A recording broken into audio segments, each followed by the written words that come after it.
Naman ang avocado mo, patingin. Wow! Ngayon ako nakakita ng ganito kalaki. Saan to galing? Masarap to, Mare. Tingnan natin kung totoong lagkitan nga ito.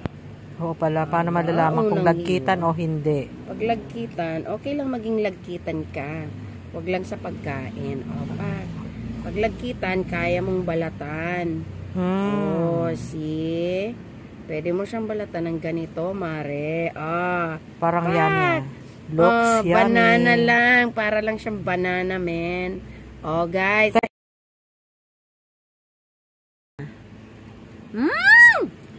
Mapapayami ka sa sarap, Mare. Penge. Ngayon, wait. Penge. Ito yung mga cute natin dyan.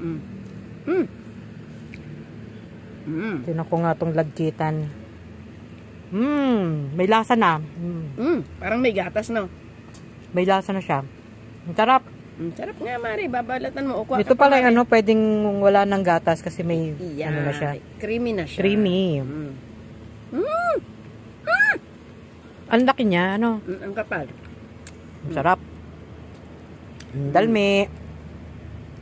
Diba, Mare? Dalmi din daw. Dalmi.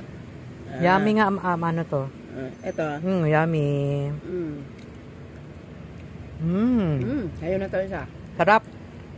Isa yun to, Mare. One more. Kahit ano mo lang siya sa... Kahit wala siyang gatas. Wala ng gatas. Sarap.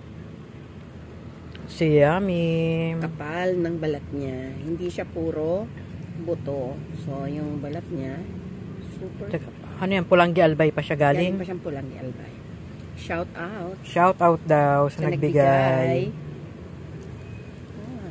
Pag ganito. Ang sarap. Ganito yung kakainin natin. Parang may gatas na siya, ano? Pag, dahil creamy na.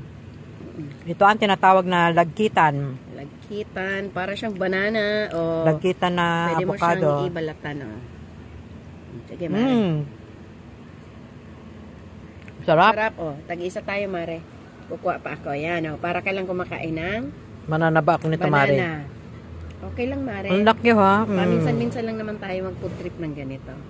Sa hindi inaasahang pagkakataon. Avocado lagkitan. Nagtagpo ang dalawang magkaibigan. Na galing Pulanggi Albay. Kumain ng cheers. Cheers. Let's eat. Ito yung likod. Smooth. Let's eat. Yan ang buto. Kung gaano kalaki. Wow! Wag nyo itatapon yan, guys. Alam na. Gawin nyo ng panghaplas. Depende kung anong solution ang gagawin nyo.